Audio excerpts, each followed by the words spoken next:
جی حضرت عثمان رضی اللہ تعالی عنہ کے قتل کے بعد یہ ہوا کہ دو خانہ جنگیاں ہوئی، پھر انہی کوفیوں نے، یہ کچھ کچھ کردار تھے، یعنی کہ کچھ مین لوگ تھے، انہوں نے پریشر ڈالا۔ اچھا یہاں پر یہ یاد رکھے کہ علی رضی اللہ تعالیٰ عنہ اکیلے پڑ گئے تھے اس معنی میں کہ صحابہ سائڈ پر ہو گئے تھے۔ یہ نبی صلی اللہ علیہ وسلم نے کہا تھا اکثر صحابہ کو کہ جب تک غیر مسلموں سے جنگیں ہو جنگیں کرنا، جب آپس کی خانہ جنگیاں شروع ہو سائڈ پہ ہو جانا۔ تو آپ وہ لے لو، اس کو وہ دے دو۔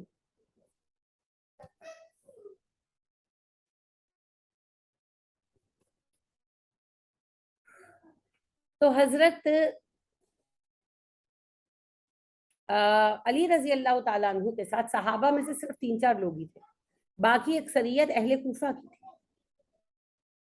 امیر معاویہ رضی اللہ تعالیٰ عنہ کے بعد ساتھ صحابہ 3-4 ہی تھے، اور اکثریت اہل شام اور اہل مصر کی تھی، مگر ایک فرق تھا، علی رضی اللہ تعالیٰ عنہ نے ساری زندگی مدینہ میں گزار دی تھی، وہ کوفیوں کے مزاج سے واقف نہیں تھے، اور امیر معاویہ رضی اللہ تعالیٰ عنہ نے شام فتح کیا اور شام کے گورنر بنا دیے گئے۔ وہ ایک عرصے سے شام میں تھے اور شام پر ان کی گرفت مضبوط تھی، اور سیکنڈلی وہ ان کے مزاج کو سمجھتے تھے۔ ان کے بڑے جو سپورٹر تھے وہ عمر بن العاص رضی اللہ تعالیٰ عنہ تھے، اور عمر بن العاص رضی اللہ تعالیٰ عنہ بھی جو تھے وہ انہوں نے مصر فتح کیا تھا، وہ مصر کے حاکم تھے، تب سے گورنر تھے، تو وہ مصر کے مزاج کو بھی سمجھتے تھے اور مصر پہ ان کی گرفت بھی مضبوط تھی، لہٰذا یہ سیاسی فرق تھے۔ بہرحال علی رضی اللہ تعالیٰ عنہ کو کوفیوں کی بات ماننی پڑتی تھی کیونکہ ان کی میجورٹی تھی، تو انہوں نے پھر یہ دباؤ ڈالا کہ ایک آربیٹریٹر مقرر کرو۔ حضرت علی راضی نہیں تھے مگر آربیٹریٹر مقرر ہوا۔ ادھر سے عمر بن العاص رضی اللہ تعالیٰ عنہ تھے، ادھر سے ابو موسیٰ اشعری رضی اللہ تعالیٰ عنہ تھے۔ عمر بن العاص نے، ابو موسیٰ سادہ آدمی تھے، تو ان سے کہنے لگے کہ بتائیں آپ کیا چاہتے ہیں؟ انہوں نے کہا میں تو امن چاہتا ہوں۔ تو انہوں نے کہا امن تو تبھی ہوگا جب خلیفہ ایک ہوگا۔ تو کہنے لگے ہاں خلیفہ جو ایک ہوگا تبھی امن ہوگا، ڈیفینیٹلی، ایک حکومت میں 2 حاکم نہیں ہو سکتے۔ تو انہوں نے کہا کہ آپ کو مجھے بھروسہ ہے؟ انہوں نے کہا ہاں بالکل ہے۔ تو کہنے لگے کہ جس کے لیاقت پر مجھے بھروسہ ہو میں تو اسی کو خلیفہ مانوں گا۔ ابو موسیٰ نے کہا ہاں۔ تو کہنے لگے جسے میں پسند کروں آپ پسند کرتے ہیں؟ وہ کہنے لگے ہاں۔ تو انہوں نے کہا میں اناؤنس کر دوں جسے میں خلیفہ مانتا ہوں خلیفہ؟ انہوں نے کہا ہاں۔ انہوں نے باہر آ کر کہا بھئی ہم تو اس بات پر اکٹھے ہو گئے کہ خلافت جو ہے وہ معاویہ کی ہوگی۔ اب اس بات پر یہ لوگ بھڑک گئے۔ ٹھیک ہے، میں اس بات کو جو بیک گراؤنڈ بتا رہی ہوں اس کو اچھی طرح سنیے گا۔ اب یہاں سے انہوں نے فتویٰ لگایا، اچھا انہوں نے مجبور کیا حضرت علی کو کہ آربیٹریٹر بناؤ، حکم بناؤ، حکم بنایا۔ اب حکم کا جو فیصلہ آیا، بے شک جیسے بھی آیا، لیکن حکم کا جو فیصلہ آیا وہ ماننا پڑتا تھا نا، تو حکم کا فیصلہ یہ ہوا کہ انہوں نے حضرت امیر معاویہ کو خلیفہ اناؤنس کر دیا، اور حال یہ نکالا گیا کہ عرب کی طرف جو علاقہ ہے اس پر علی خلیفہ ہیں، اور جو ادھر کا علاقہ ہے اس پر معاویہ خلیفہ ہیں۔ اب بظاہر یہ حق ٹھیک بھی تھا، کوئی اتنی بڑی بات نہیں تھی، مگر انہوں نے اب کیا کیا، انہوں نے اب پینترا بدل لیا۔ انہوں نے کہا کہ علی کافر ہے کیونکہ علی نے حکم مقرر کیا، معاذ اللہ، کیونکہ اللہ فرماتے ہیں ان الحکم الا للہ، فیصلہ کرنے کا اختیار بس اللہ کو۔ یہ آیت نکال لی قرآن میں سے، ہے قرآن کی آیت، مگر ان معنوں میں نہیں ہے۔ ہم کس معاملے میں حکم نہیں بناتے؟ گھر کے معاملوں میں جج کے پاس جاتے پھر تو ساری دنیا ہی کافر ہو جائے۔ آپ کتنے اپنے جو ہے حاکم بناتے ہیں؟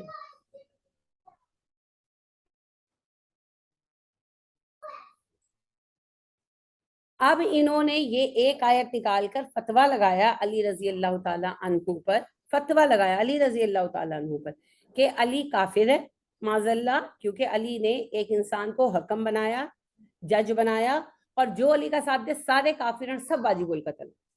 یہ گروہ بنا خارجی، خارج ہونے سے یہ ہے۔ یہی وہ گروہ ہے جو آج تک آپ دیکھتے ہیں کہ سارے مسلمانوں کو کافر قرار دے کے دھماکے کرتے پھرتے ہیں۔ یہ پہلا ٹیررسٹ گروہ تھا، اس کا کبھی خاتمہ پراپر نہیں ہو سکا۔ ریزن یہ انڈر گراؤنڈ ہے نا، ان کو جتنا بھی مارو کہیں نہ، جیسے دھیمک کہیں نہ کہیں سے پھر نکل آتی ہے، دھیمک ہے ہمارے اس کی۔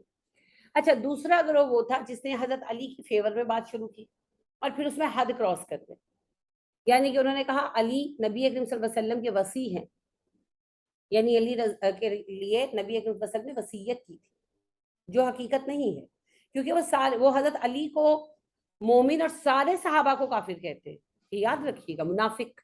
وہ کہتے ہیں کہ جب نبی اکرم صلی اللہ علیہ وسلم حج سے واپس آ رہے تھے تو کیا نام ہے، غدیر خم مقام کا نام ہے، یہ عید بھی مناتے ہیں، عید غدیر خم کے نام سے، کہ غدیر خم کے مقام پر نبی اکرم صلی اللہ علیہ وسلم نے خطبہ دیا، بالکل دیا، وہ خطبہ حدیث کی کتابوں میں موجود ہے، لیکن یہ کہتے ہیں اس میں نبی اکرم صلی اللہ علیہ وسلم نے اپنے خاندان کے فضائل بھی بیان کی، یہ بالکل صحیح ہے کہ میرے مرنے کے بعد میری اولاد کی یہ حقوق ہے تم پر، بالکل بیان کی، اس میں کوئی دو رائے نہیں۔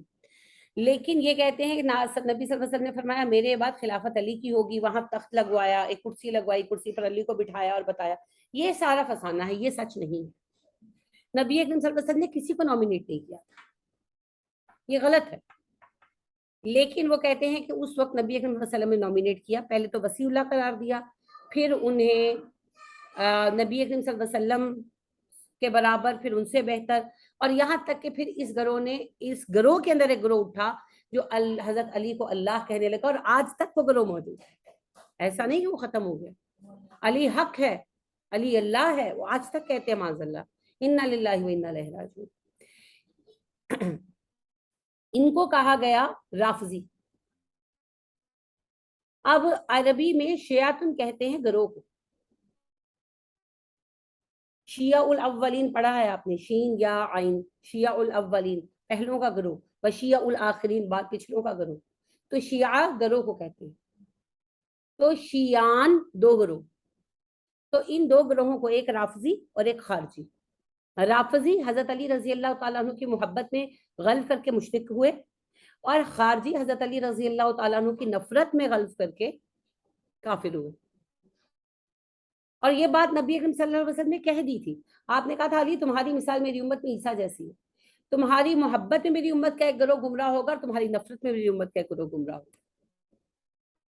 تو یہ تو فتنہ آنا ہی تھا، اس میں حضرت علی رضی اللہ تعالیٰ عنہ کا کوئی عمل دخل نہیں ہے، وہ بیچارے جتنے مشکل حالات میں خلافت ان کو ملی ہے اور جتنے صحیح فیصلے انہوں نے کیے ہیں کوئی نہیں کر سکتا، وہ حالات ہی بڑے عجیب و غریب تھے۔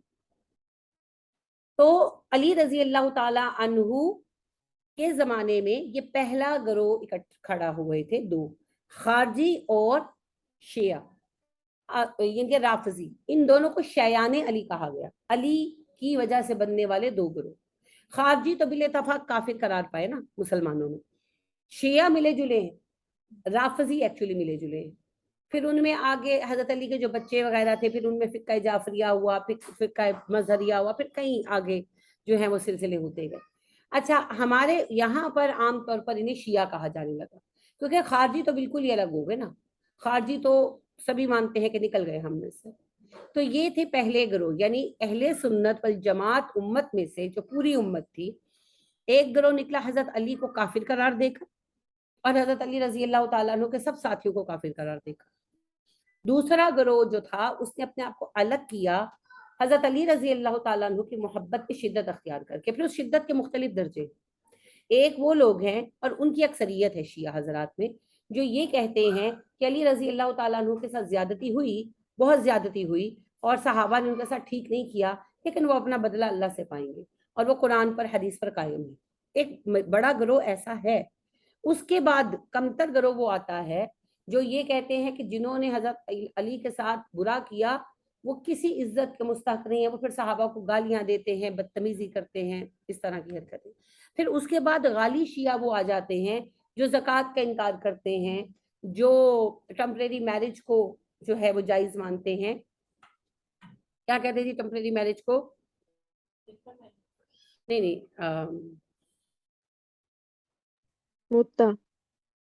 متا، جزاک اللہ، متا، نکاح متا، اس کو جائز مانتے ہیں، اور حرام و حلال بھی الگ کرتے ہیں۔ اور پھر ان میں آگے ایک اور ایسا گروہ اٹھتا ہے جو کہتا ہے قرآن بھی مکمل نہیں ہے، لیکن یہ میجورٹی کا عقیدہ نہیں ہے، یہ بھی میں آپ کو کلیئر کر دوں، میجورٹی جو ہے سنجیدہ شیعہ علماء کی اور افراد کی، وہ قرآن پر کوئی شک و شبہ نہیں رکھتے۔ لیکن اب جس طرح ہمارے اندر رنگ رنگ کے لوگ ہیں، کیا سارے جو سنی ہیں وہ یہ مانتے ہیں کہ جو مانگنا ہے غوث اعظم سے مانگو؟ سارے مانتے ہیں؟ نہیں مانتے نا، کچھ مانتے ہیں کچھ نہیں مانتے۔ اور پھر وہ بھی ہیں کہ جو